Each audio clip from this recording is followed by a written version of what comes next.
its management, employees, or affiliates.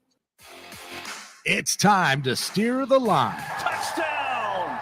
Sports betting, fantasy football, and the latest NFL news. Featuring Loudesmond, Christian Giordani, Rocky Giordani, and Jeremy James.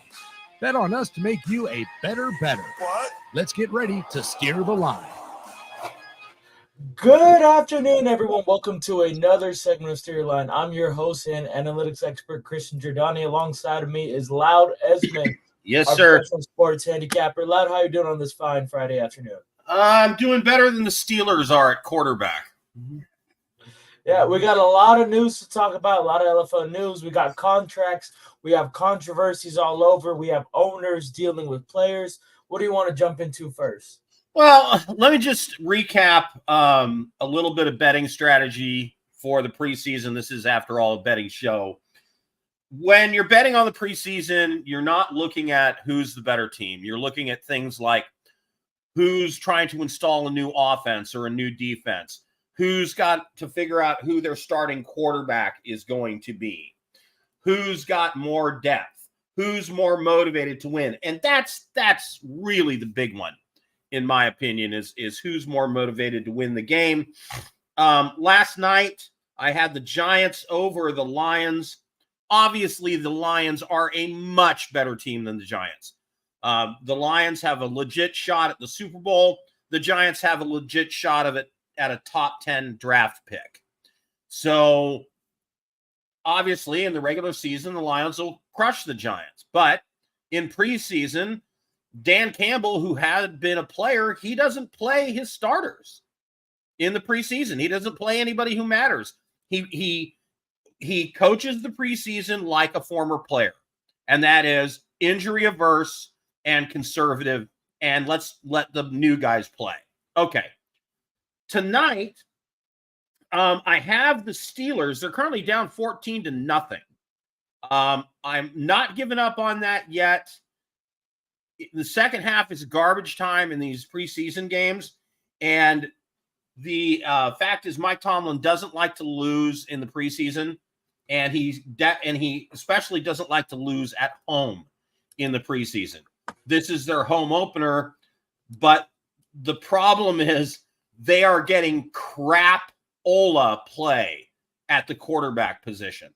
Justin Fields looked bad in the series that he was in. He fumbled the snap twice. He was sacked once.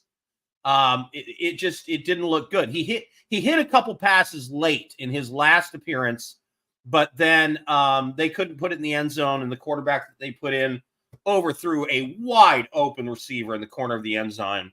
It was like there was nobody within 5 yards of him in the end zone in the corner, and he just missed him and threw it high. So you have one quarterback that they brought in who has a calf injury, Russell Wilson, who sidelined him, and they were then hoping Justin Fields might take advantage of the opportunity. Justin Fields looked bad. And then the funny thing is you have the Ravens playing against the Eagles right now, and the quarterback for the Eagles is none other than Kenny Pickett, who the Steelers ran out of town. He's 7 of 10 with a touchdown. So the guy they pushed out of town is having a much better night at quarterback than the two people they brought in. One who's not playing and the other who looked bad. So I do believe the Ravens will win that game. That was my pick because the Harbaughs don't like to lose in the preseason. Excuse me. And I've got the Chargers. I don't believe Jim Harbaugh will allow himself to lose in his first coaching appearance for the Chargers. Just don't buy it. And then Robert Saleh doesn't like to lose in the preseason either. So I've got the Jets in that game. And then I think Sean Payton desperately needs to show some hope. So I think the Broncos will beat the Colts in the preseason opener, especially because I believe the Colts are going to hold Anthony Richardson out completely. So my picks, Giants over Lions, Steelers, Ravens, Chargers, Jets, Broncos. Two games that have really interesting odds.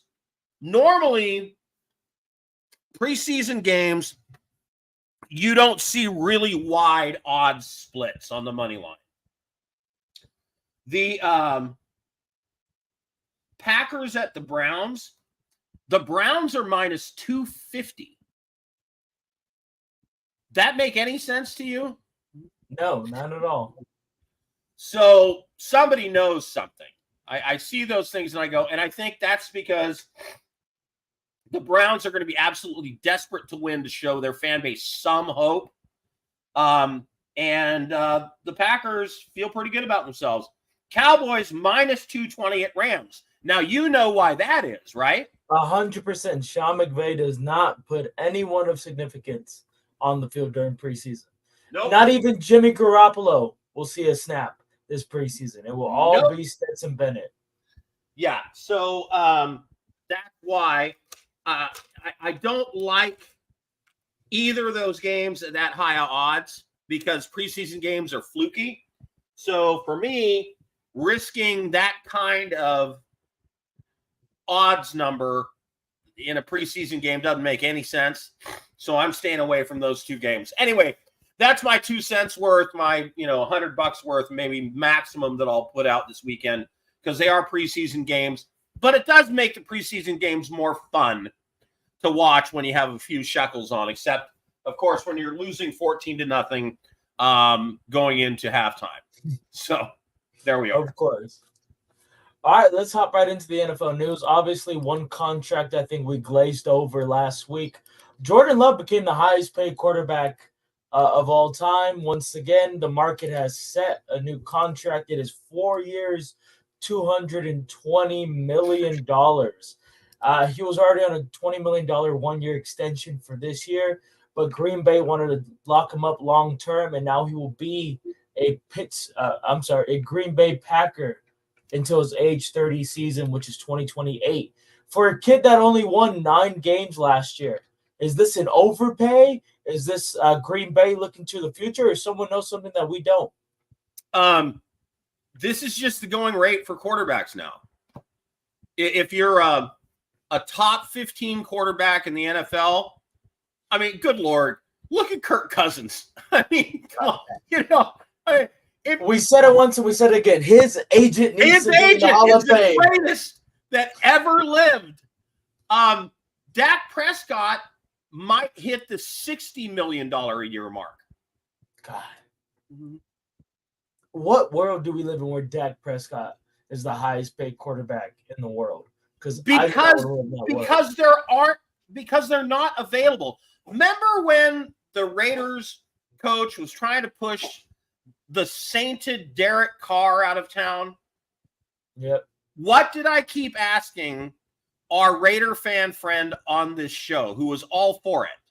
Jeremy? Who are you gonna put to replace him under center? Who you're replacing him with? And it's and I laid out the case. I said, you don't have the draft capital because the Raiders are always just good enough to land outside the top 5.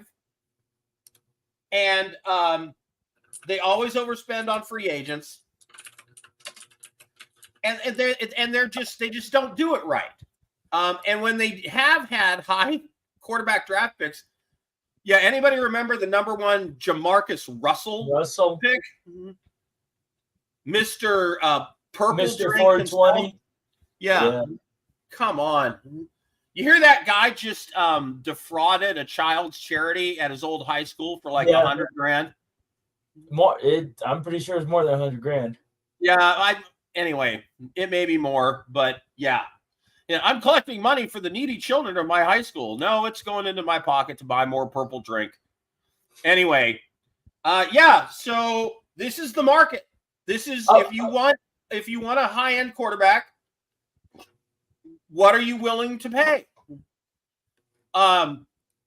If I'm the Raiders, the trade I want to make with Devontae Adams is going to be a 1st and a 2nd rounder, because any team he goes to, like the Jets or the Steelers, which has also been rumored, along with Brandon Ayuk going to the Steelers potentially because they need another receiver in the worst way, is they're not going to be super high draft picks. So you're going to need more than one. You're going to have to package up like 2 1s and a 2, or 2 1s and 2 2s, because the Raiders need a quarterback. They're going to have to get into the top 3 in order to draft a quarterback. I don't know. I don't know at what point owners go, okay, this is just too much money for one player on our team. I mean, how much of the salary cap are they willing to pay one guy? 20, well, right now, it's going 30? Up to 13, 22% for Jordan Love. What percentage of their overall cap? 22%. I mean, in basketball, I can see it. But you have to sign 52 other players. I don't know. Yeah, and the league minimum is almost $1 million now. So I don't know. I don't know how the economics of it work, but my understanding is the salary cap is going to go up over the next 3 years, something like $75 million. So that almost makes that quarterback free, right? If it increases that much. But this is the market we're in. I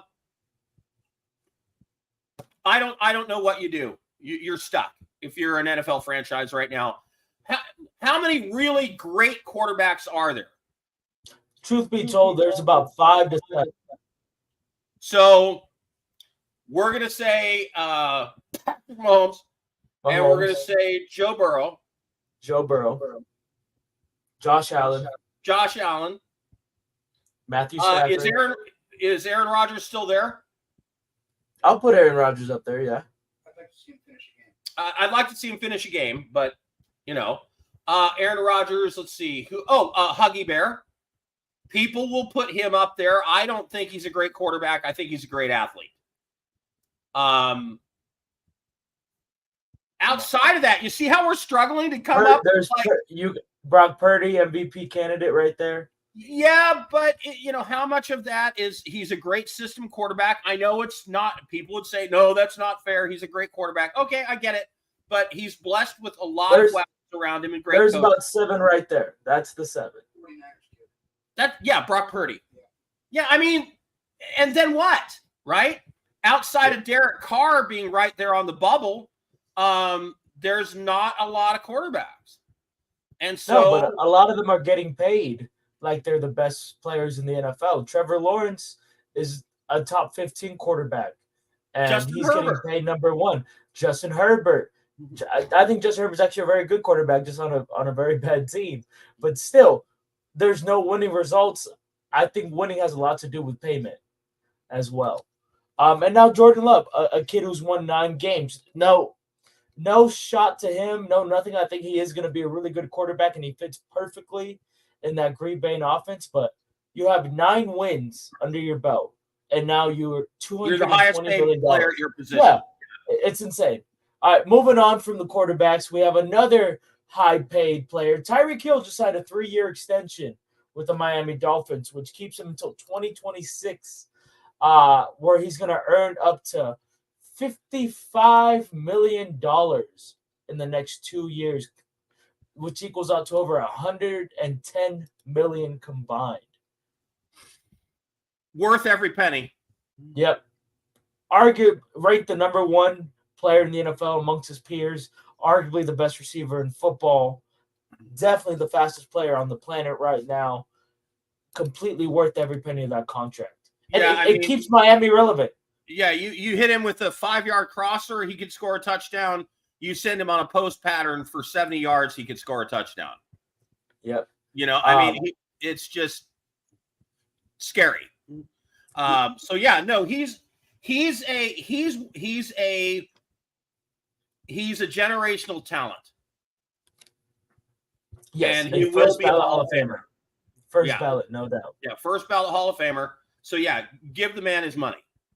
But when it, but then I don't know. You have a lot of players who think that how many receivers are there that should be making $35 million? Not much. There's about 3 in my head right now, and Tyreek Hill's one of them. Tyreek Hill's one of them. Tyreek Hill, Justin Jefferson, and I know some bias, but Cooper Kupp, man, come on. Yeah, I mean Cooper Kupp. Yeah, I could see it. Yeah. Truth be told, CeeDee Lamb will be up there soon, hopefully. Yeah, but he's not going to get it from the Cowboys. Yep, and that goes right into our next segment. Jerry Jones had some very interesting words regarding CeeDee Lamb's contract. Where yesterday a reporter asked him what the urgency level is for him to sign CD. And Jerry Jones, being the financial genius he is, he says there is no urgency at all to sign CD. To which now, CD tweeted laugh out loud. LOL. Yeah, where CD tweeted lol on his social media, which now his teammate Micah Parsons also retweeted as well. Going along, this is how players are now debating for contracts. They go straight to social media. Okay, so Jerry Jones looks at this very differently at this point than everybody else. I think, when he explained what he meant by all in, he said, "Yeah, we all have to be all in this year because this is it." Dak's up, Micah's up. Jerry's old. He's old. Jerry is. What do you think you could get in trade for Dak Prescott at the trade deadline? 2nd round pick. Just about That's that. all for Dak? That's all about that. A 2nd round pick. At Micah the very Parsons. best, Micah Parsons, you get 2 first. And CeeDee Lamb. Maybe a first and a second. I'd be selling all 3 at the trade deadline. If you are under 500, the trade deadline, you have to. But if you're the Dallas Cowboys, I think it's impossible for you guys to sell. With the fan base you have and the mindset Jerry Jones has, there's no way he's going to sell at the end of this year. He's going to write it out until he dies. I could absolutely see it. Because you know where Jerry's winning? His franchise, despite not having won a Super Bowl or a playoff game in something like 30 years, makes more money and is worth more than any other sports franchise in the United States. No, there's soccer teams that make more. Yeah. So where is Jerry winning? Jerry's winning where it matters for Jerry. In his pockets, yeah. Yeah, he's winning in the pocketbook. And here's the thing. Think about what you just said. If they traded Dak for a second, and I think they get a second and a third, if they traded Dak, because the reason why Dak isn't worth that much is because somebody's going to have to pay him $60 million a year. Yep. Now, let's say they get a second and third for Dak. They get 2 1s for Micah Parsons. They get a 1 and a 2 for CD. Dude, that is massive draft capital. And you take that and you go build from the inside out. Go rebuild your offensive line. Go rebuild your defense. Let the quarterback that flamed out at the 49ers that they have is, no, the kid that who was supposed to start instead of Purdy. Lance. Trey Lance. Yeah, Trey Lance. Let Trey Lance play a year. See what he's got. And rebuild, and then go get a cheap, young, talented quarterback, and you will have rebuilt your offensive line, rebuilt your defense, brought in some other pieces. And look how good the receivers are every year now coming out of college. There's a ton of them. I don't think he's going to win a Super Bowl with Dak Prescott. I just don't see it. Dak Prescott's a shortstop. He gets you to the dance, but he won't finish it. And a single great defensive player. I remember when John Gruden traded Khalil Mack to the Bears for a bunch of draft picks. And the fan base went nuts, and he was being attacked. And he said, okay, if we have Khalil Mack, and we don't have a quarterback, and our offensive line sucks, and we don't have anything at receiver, and our running backs are kind of okay, are we winning a Super Bowl? No. So we could keep Khalil Mack and still not be very good, or we could trade Khalil Mack and try to build a better team. Now, this is the question for every team that's looking at the Cowboys right now. Dak Prescott will be an unrestricted free agent at the end of this year. I believe CD Lamb will be as well. Micah Parsons will have 1 year after this on his contract. Why would you give up any capital at all?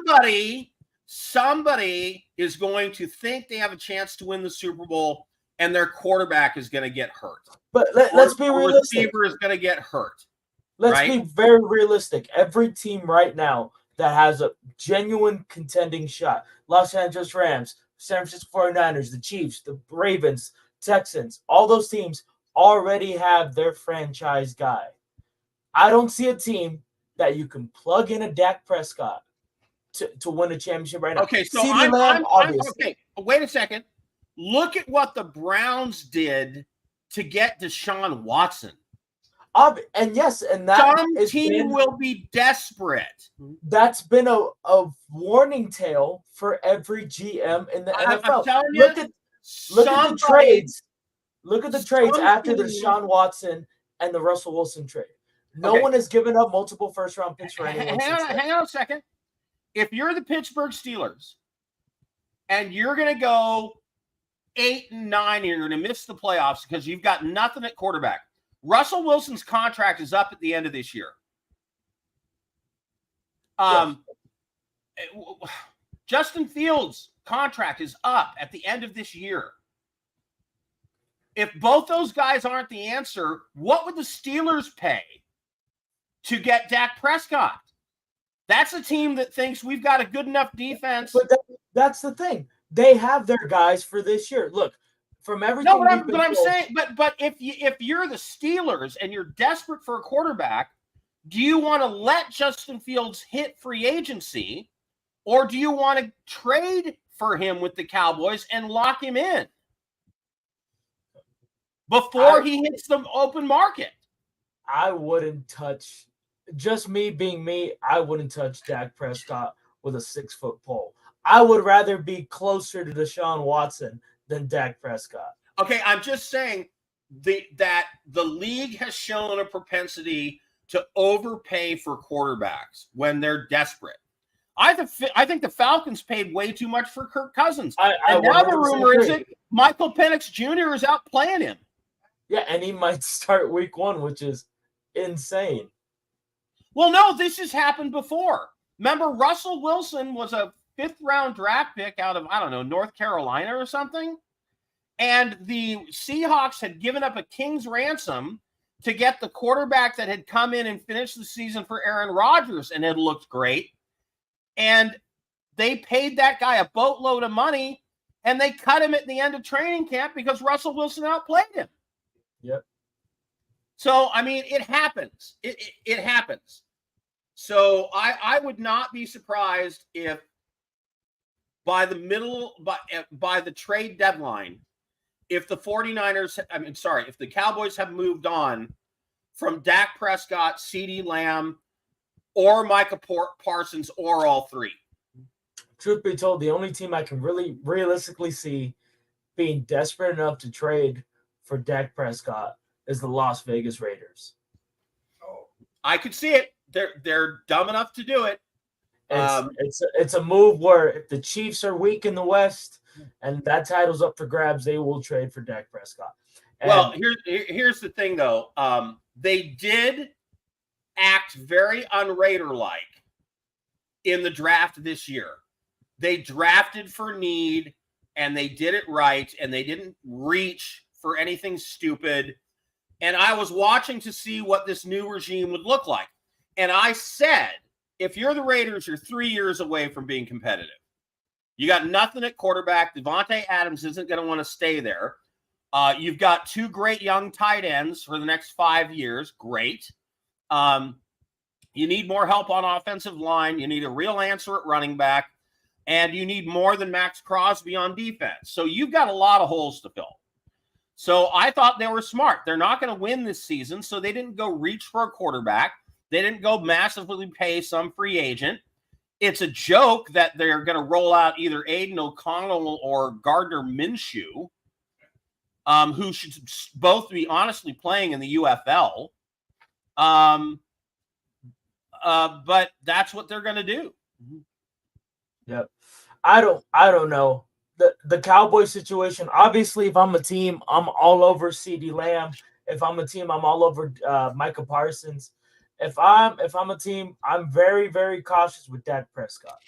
But you know everyone knows what he is. What is the one position that every desperate team goes and overpays for?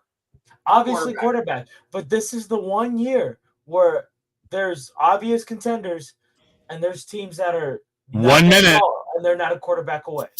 Okay. One last thing I want to say before we leave. CeeDee Lamb removed everything Cowboys related and started uploading photos of him with his former teammate Hollywood Brown, who's now a Chiefs. On a realistic scale, as a former Raiders fan, how worried are you of CeeDee Lamb going to the Chiefs? Not at all. Nothing. Zero. Yeah. I think he's more likely to go to a lot of other places besides there. If they could make it work with the Commanders, that's where he'd want to be. By the way, the 49ers have reopened contract negotiations with Brandon Ayuk. I'm so tired of this. It looks like he may be staying there now. We'll see. All right, everyone. This has been Sierra Lamb. We'll see you guys next week for preseason week 2 analysis and more NFL news.